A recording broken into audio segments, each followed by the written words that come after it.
Topic क्या है हमारा, electric field intensity due to non conducting sphere. एक नॉन कंडक्टिंग स्फीयर है, यानी कि एक सॉलिड स्फीयर है जिसके अंदर चार्ज है, उसके सरफेस पे चार्ज नहीं है, तो अंदर की तरफ चार्ज है। अब हमें क्या निकालना है, इसके बाहर किसी पॉइंट पी पर हमें इलेक्ट्रिक फील्ड इंटेंसिटी निकालनी है। तो हम क्या करें, गाउसियन सरफेस इमेजिन करें, यानी कि इस पर बाहर हमने गाउसियन सरफेस ड्रॉ कर दिया और इसके यहाँ पे कोई पॉइंट ले लिया पी। इस पॉइंट पी पे हमें क्या निकालना है, इलेक्ट्रिक फील्ड इंटेंसिटी निकालनी है।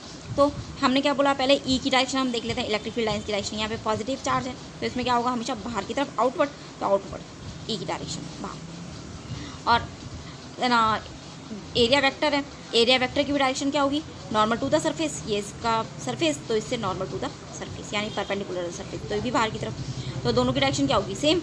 तो डायरेक्शन थीटा की वैल्यू क्या होगी, 0। तो दोनों के बीच में एंगल क्या होगा, थीटा इज इक्वल टू 0। तो हम गाउसियन लॉस थ्योरम से ले रहे हैं, तो E dot T S is equal to summation Q upon epsilon naught. तो इन दोनों के बीच में एंगल डॉट है, तो कॉस थीटा, तो ये कॉस थीटा, थीटा की वैल्यू क्या होगी, 0 डिग्री, तो 0। हमने क्या बोला, टोटल चार्ज है, तो Q upon epsilon naught. E बाहर निकल गया, तो डी एस। अब डी एस का करेंगे तो कितना हो जाएगा, S Q upon epsilon naught E. तो एस की वैल्यू क्या हो गई, surface area 4 pi R square, तो Q upon 4 pi epsilon naught R square. तो E is right proportional to 1 upon R square. अब हम इसको अगर रो की टर्म में लिखना चाहें, तो rho is equal to Q upon V. इससे पहले वाले में हमने क्या लिया था, हॉलो स्फीयर लिया था, इसलिए हमने वहाँ पे क्या बात की थी, सरफेस चार्ज डेंसिटी। लेकिन यहाँ पे हम बात कर रहे हैं सॉलिड स्फीयर की, तो सॉलिड स्फीयर में क्या आएगा, वॉल्यूम चार्ज डेंसिटी। तो rho is equal to Q upon we.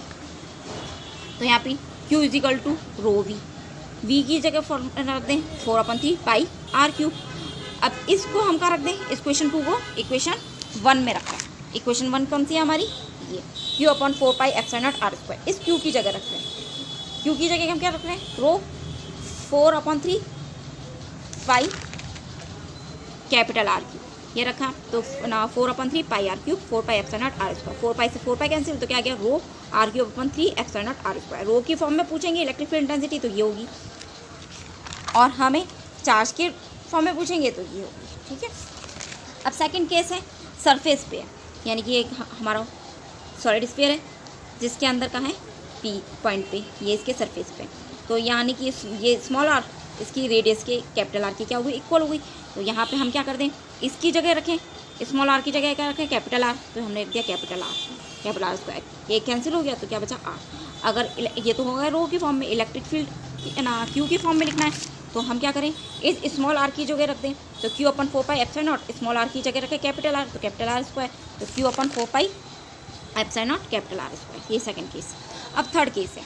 अब थर्ड केस में क्या करना है हमको, कि अंदर की तरफ, यानी कि सॉलिड स्फीयर जो है उसके अंदर की तरफ कोई पॉइंट पी लेना है, वहाँ पे हमें इलेक्ट्रिक फील्ड इंटेंसिटी निकालनी है। तो हमने एक गाउसियन सरफेस अंदर की तरफ बना लिया और यहाँ पे ले लिया एक पॉइंट पी है, इस पॉइंट पी पे निकालना है। तो यहाँ पे भी क्या होगी, ई की डायरेक्शन बाहर की तरफ, और डी एस भी क्या होगा, इसके लिए normal to the surface. Normal to the surface क्या होगा, बाहर, तो ये बाहर, तो ये डी हो गया डी एस। तो दोनों की डायरेक्शन क्या होगी, सेम। तो थीटा की वैल्यू क्या होगी, 0। तो वही गाउसियन लॉ थ्योरम से, तो E dot D S summation Q upon epsilon naught, E dot D S cos theta, theta की वैल्यू क्या है, 0 डिग्री। तो 0 कॉस थीटा की जगह क्या है, हमने लिखे 0। तो अब यहाँ पे समीशन क्यू, अब यहाँ पे हमने क्या लिखा है, गाउसियन सरफेस या गाउसियन सरफेस के अंदर, इसके अंदर कितना चार्ज आ रहा है, क्यू आ रहा है, क्यू डैश। तो हमने क्या माना, क्यू डैश चार्ज आ रहा है। टोटल चार्ज तो नहीं आ रहा ना, बाहर की तरफ भी तो चार्ज रह रहा है, अंदर की तरफ जितना चार्ज आ रहा है इस एरिया में, तो हमने क्या बोला, Q dash upon epsilon naught. तो E D S is equal to Q dash upon epsilon naught. तो ई बाहर आ गया, और ये हो गया D S Q dash upon epsilon naught. यहाँ पे थीटा की वैल्यू क्या रखा, 0। तो कॉस 0 की वैल्यू कितनी होती है, 1। तो इसलिए क्या हो गया, ई डी एस, ई बाहर निकला, ये D S Q dash upon epsilon naught. इसका करेंगे इंटीग्रल, तो क्या हो जाएगा, एस। तो Q dash upon epsilon naught. अब एस क्या है, सरफेस एरिया। सरफेस एरिया होता है 4 pi R square, 4 pi R square. ये हो गई हमारी इक्वेशन। अब हम क्या करें, क्यू डैश की वैल्यू निकालनी है। क्यू डैश की वैल्यू निकालने के लिए हमने क्या बोला, इस टोटल वॉल्यूम में, जो सॉलिड स्फीयर का जो वॉल्यूम है उसमें टोटल चार्ज कितना है, कैपिटल क्यू। तो 4/3 पाई आर क्यूब किसके इक्वल है, कैपिटल क्यू के।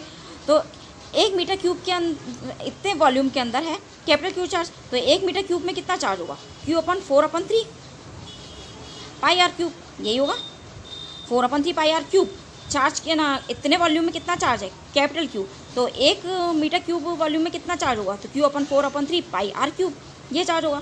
तो अब हम बोल रहे हैं कि इस छोटे से, जो हमने एक और गाउसियन सरफेस बनाया है, एरिया बनाया है, स्फीयर बनाया है, इसके अंदर इसके वॉल्यूम में कितना चार्ज होगा, तो हम क्या बोलें, इतना चार्ज तो 1 मीटर क्यूब के अंदर है, तो 4/3 pi R cube, small R cube में, यानी कि 4/3 पाई आर क्यूब में कितना चार्ज होगा, तो हम क्या करें, इसको लिखें Q/4/3 pi R cube into 4/3 pi small R cube, यही होगा। अब इसको कैंसिल कर दो, 4/3 पाई कैंसिल, तो क्या आया, capital Q small R cube upon capital R cube, ये आ गया। इसकी वैल्यू को हम कहाँ रख दें, यहाँ रख दें, ये स्मॉल क्यू डैश की वैल्यू हो गई, तो ये वैल्यू यहाँ रखी, Q capital R cube upon 4 pi epsilon naught R square capital R cube. अब यहाँ पे क्या हुआ, आर स्मॉल आर स्क्वायर, एक स्मॉल आर स्क्वायर कैंसिल, एक आर बचा स्मॉल आर, तो Q small R 4 pi epsilon naught capital R cube, तो E किसके प्रोपोर्शनल हो गया, आर के, ये हो गया हमारा। अब इसको अगर हम रो में चेंज करें तो rho is equal to Q dash V होता है, तो Q dash equal to rho V. अब वी हम वॉल्यूम किसका लेंगे, जो हमने गाउसियन सरफेस बनाया था या गाउसियन स्फीयर बनाया था उसका लेंगे, तो गाउसियन स्फीयर का क्या था volume, 4/3 pi small R cube. इसकी वैल्यू को हम क्या रख दें, इक्वेशन 1 में रख दें, इस इक्वेशन 1 के अंदर रख देते हैं, तो स्मॉल क्यू डैश की जगह, तो रो 4/3 पाई आर क्यूब हो जाएगा, तो यहाँ रखा हमने रो 4/3 पाई आर क्यूब और 4 pi epsilon naught R square, 4 pi से 4 पाई कैंसिल, तो रो आर और 3 एप्सिलॉन नॉट, ये हो गया हमारा। तो ई यहाँ पे किस पे डिपेंड कर रहा है, E is directly proportional to R, यानी कि अंदर की तरफ, यानी कि जैसे जैसे हम ओरिजिन से आगे बढ़ेंगे इसमें इलेक्ट्रिक फील्ड की इंटेंसिटी कैसे होगी, जैसे जैसे हम ओरिजिन से बाहर की तरफ जाते जाएंगे तो सरफेस तक आते आते क्या हो जाएगी, इलेक्ट्रिक फील्ड इंटेंसिटी बढ़ जाएगी।